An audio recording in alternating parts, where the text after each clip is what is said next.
constitucionales para que tengan más posibilidad de desarrollarse. Cooperativas forman cooperativas. Muchas gracias, señor presidente. Le entregaré el libro a Jesús Ramírez Cuevas, agradeciéndole.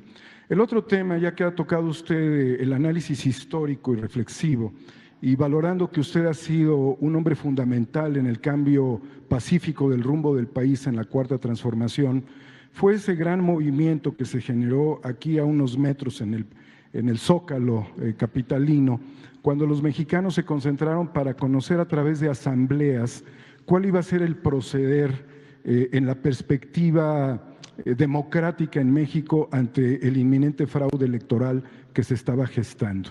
Como consecuencia de esa enorme movilización, donde le dimos el micrófono a la gente, donde padecimos el cerco informativo, donde no teníamos redes sociales para comunicarnos, pero que logramos establecer una vanguardia en un ejercicio muy abierto con la gente, se llegó a un momento muy trascendente, que fue la Convención Nacional Democrática. De ese evento tan importante se tomaron decisiones fundamentales también en el marco de la historia de México en los tiempos actuales, en el México contemporáneo. Uno de ellos fue la determinación, yo diría mayoritaria o unánime, de nombrarlo a usted presidente legítimo de México. Incluso hace 3 años yo le mostré a usted un documento que entregó a los extrabajadores de Luz y Fuerza, donde se comprometía usted con su lucha en el acercamiento y en la intención de que la Comisión Federal de Electricidad les diera trabajo a todos estos trabajadores. He estado en alguno de sus eventos públicos previamente y escuché que esto se va a encauzar o se estaría encauzando, no lo sé. Yo hablo más allá de los conflictos que pudiera haber, es revalorar a la gente que pisoteó Felipe Calderón y que esa gente se manifestó permanentemente por usted. Fue un movimiento sindical enorme, señor presidente. La consecuencia de todo ello y de la presidencia legítima de México me hace reflexionar sobre qué es la legitimidad. Y al hacerle yo una consulta en una entrevista a una politóloga poblana, Elsa Bracamonte, me dijo, es que la legitimidad la da el pueblo. Señor presidente, nadie le ha quitado a usted la presidencia legítima de México. Mi pregunta es, ¿eso tuvo alguna conclusión?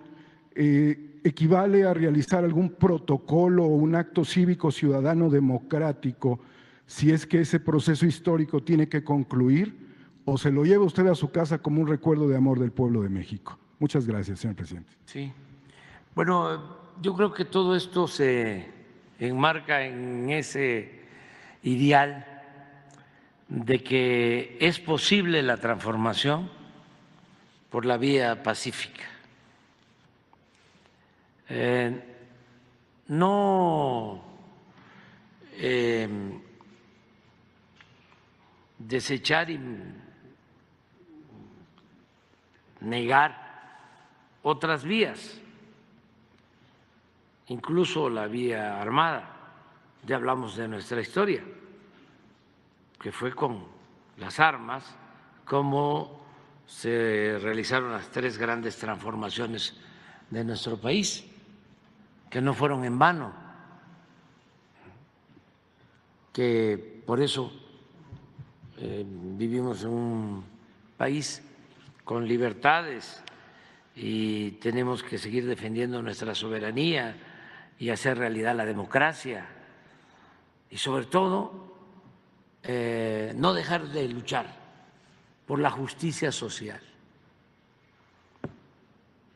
porque en la primera transformación, la independencia no fue nada más lo político, no fue nada más independizarnos del dominio español, sino la abolición de la esclavitud y la igualdad. Eso significó Hidalgo y Morelos. Con la transformación encabezada por los liberales, sí, tiene más que ver con la separación del poder público, del poder eclesiástico y sobre todo el afianzar nuestra soberanía.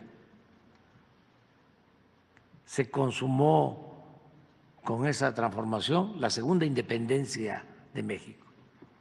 Pues la Revolución Mexicana es fundamentalmente una revolución para hacer realidad la justicia social. Son dos grandes demandas, la democracia, por eso sufragio efectivo de Madero, pero justicia social. Entonces, se tuvieron que hacer las transformaciones porque siempre hubo una oposición, ya sea de realistas o de conservadores o de antirreeleccionistas, pero se llevó a cabo el propósito de transformar. Nosotros lo que decidimos fue transformar sin violencia, de manera pacífica, con, ya lo expliqué, la organización del pueblo, trabajar abajo. Creamos miles de comités ciudadanos. Esto pasó de noche.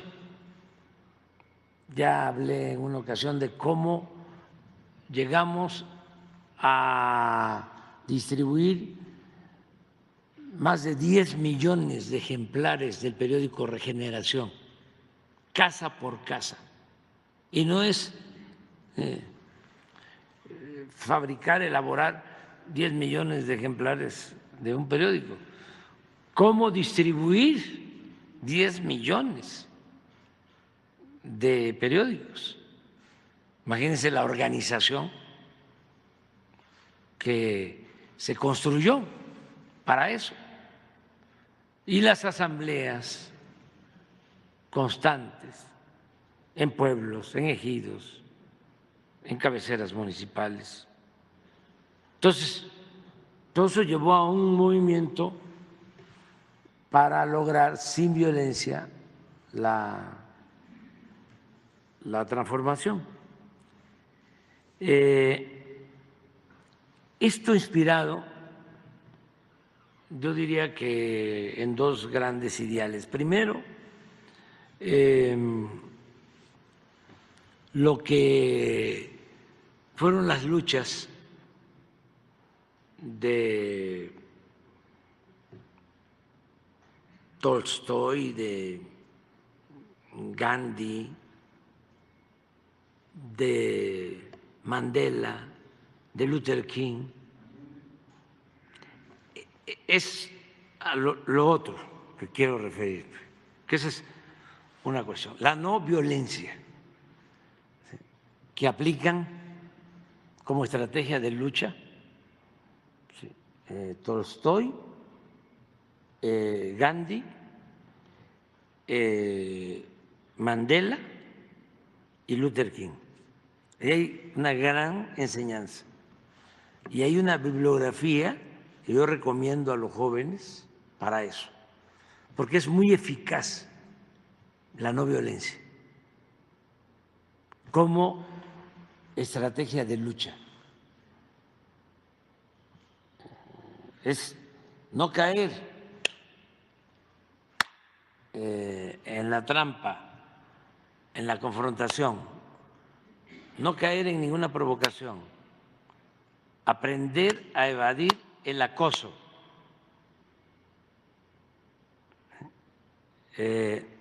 y actuar con mucha responsabilidad y trabajar en la organización para lograr los cambios con grandes movilizaciones. Nosotros, millones de mexicanos, muchas mujeres y hombres, logramos en un periodo importante de la vida pública del país movilizar a millones de mexicanos como no ha sucedido en ningún lugar y en nuestro país. Fue un proceso amplio. Nada más es cosa de preguntarse cuántas veces se llenó el Zócalo o qué organización ha llenado más el Zócalo en la historia. Entonces, es un movimiento amplio y no es una vanguardia, porque también ese es otro asunto. Cuando es una vanguardia la que toma conciencia y conduce un movimiento, hay el riesgo de que los integrantes de esa vanguardia, los dirigentes, se echen a perder, se desvíen. Y como de ellos depende, ¿sí?, el movimiento en su conjunto, porque ellos dirigen, porque la conciencia no deja de pertenecer o estar en una élite y no en todo el pueblo. Entonces, las revoluciones fracasan. Y hay casos muy tristes. Sin embargo, cuando la toma de conciencia se da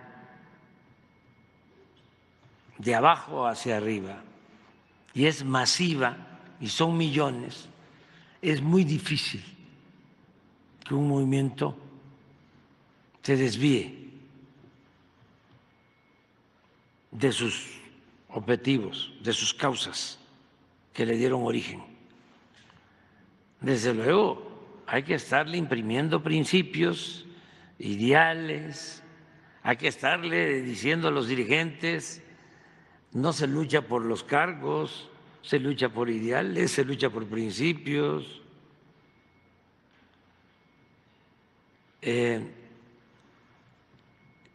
Ahora yo estoy contento porque se ha avanzado bastante en eso.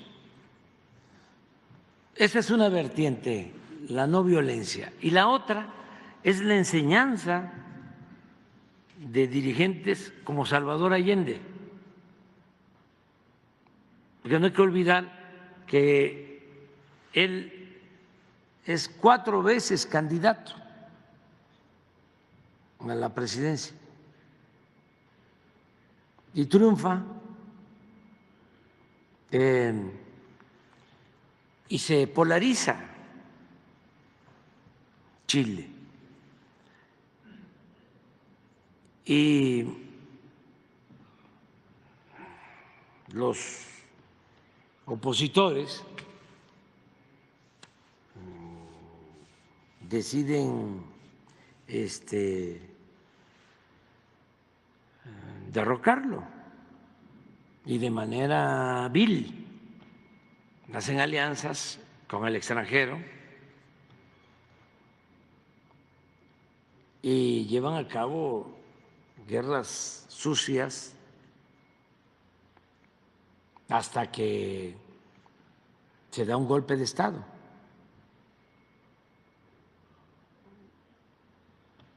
Y le causan la muerte a Salvador Allende y se impone la represión. Pero él ni en esos momentos de traiciones llamó al pueblo a tomar las armas, porque él creía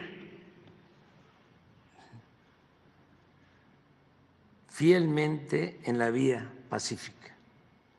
Por eso dolió mucho, porque fue una canallada.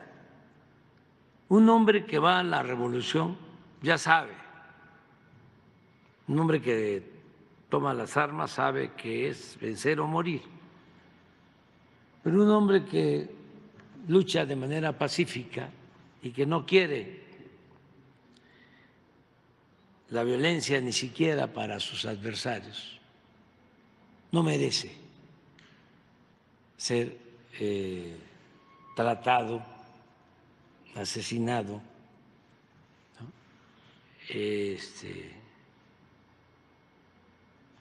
Ultrajado, agraviado como lo fue el presidente Salvador Allende.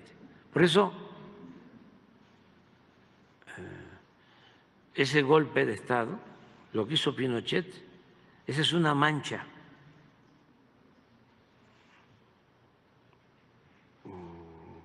en la historia no solo de Chile, del mundo. Son de esas manchas que no se quitan, que no se borran ni con todo el agua de los océanos. Es algo deleznable. Es como lo que sucedió aquí cuando asesinaron a Francisco I. Madero y a José María Pino Suárez. Son de los capítulos más tristes y vergonzosos de la historia de México. Entonces, hacia adelante, ¿cómo veo yo que se vayan a dar las cosas?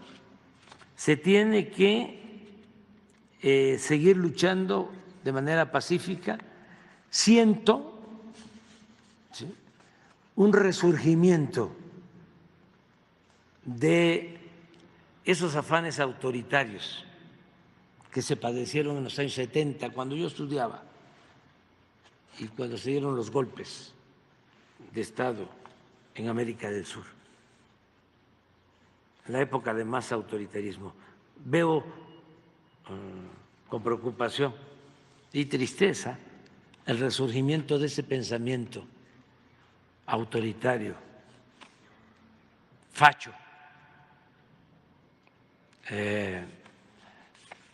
pero aún con esos afanes autoritarios hay que seguir luchando de manera pacífica y siempre, siempre, siempre con argumentos. Y no olvidar que para enfrentar a esas mafias o ese turismo fanático, lo mejor es tener autoridad moral, ser honestos, porque eso es lo que blinda, ese es el escudo protector.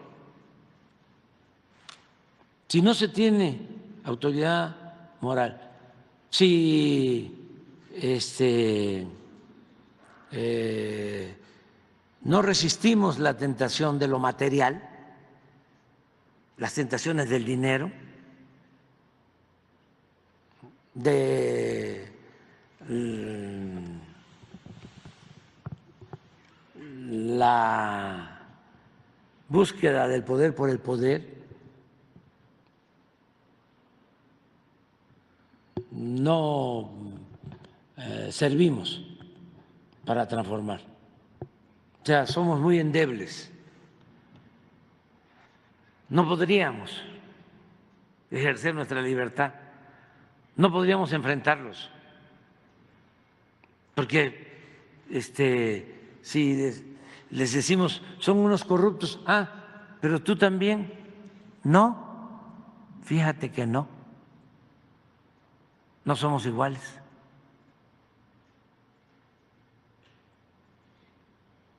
Y así se les enfrenta. Pero si la autoridad es corrupta, pues no tiene ninguna fortaleza, es una hoja seca y susceptible de ser chantajeado por los oligarcas y lo sientan en la silla de los acusados y no dura, o se convierte en títere, en pelele, no representa a todo el pueblo, ya solo representa a una minoría. Entonces sí es importantísimo la autoridad moral, desprenderse de las ambiciones, por legítimas que sean. O sea, es un apostolado la lucha por la transformación de un pueblo. No tener demasiado apego al poder, ni mucho menos al dinero. Nada. Pero hay muchísimos jóvenes, millones en México, que se están formando. Por eso me voy a ir muy tranquilo, porque va a quedar de pie y en marcha la transformación. Pero es un buen tema. No, porque son muy buenos los del relevo. No estoy pensando en el gobierno, estoy pensando en el movimiento. Porque también eso, se puede gobernar desde la calle, se gobierna con el ejemplo. ¿A poco todavía no gobierna Juárez? Claro que gobierna con su ejemplo. Él gobierna. Y hay millones de mexicanos, mujeres, hombres, muy conscientes. No, me voy muy contento, muy tranquilo, la verdad, porque va a quedar en muy buenas manos. Bueno, en las manos de mujeres, de hombres, ¿no?, muy conscientes, muy decididos, honestos. El problema que tienen nuestros adversarios es que es muy egoísta lo que defienden.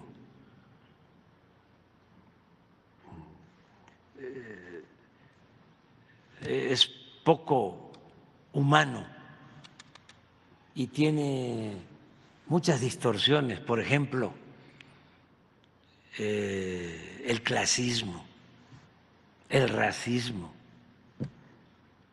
Llegó a decir una señora que había que quitar de la Constitución la palabra pueblo. Otro intelectual de altos vuelos llegó a decir que el pueblo no existe.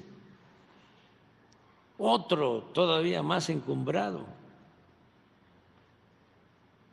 dijo que el pueblo era tonto. ¿Por qué no pones ahí a ese escritor, el más encumbrado?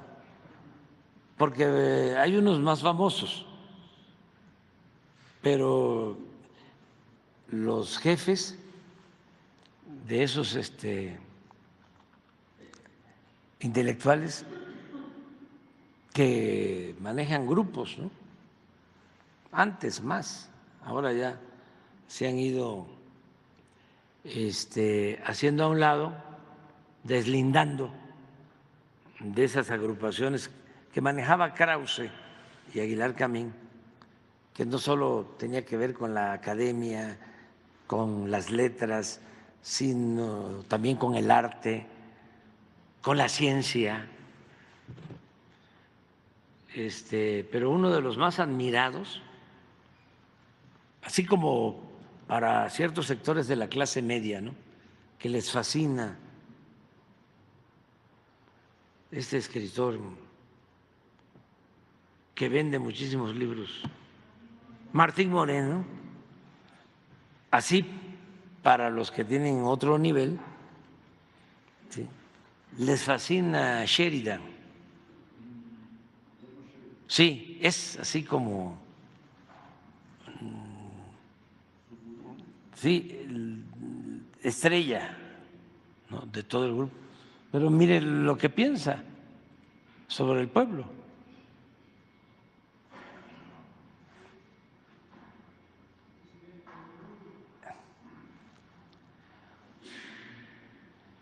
Vámonos con el Perú, a ver.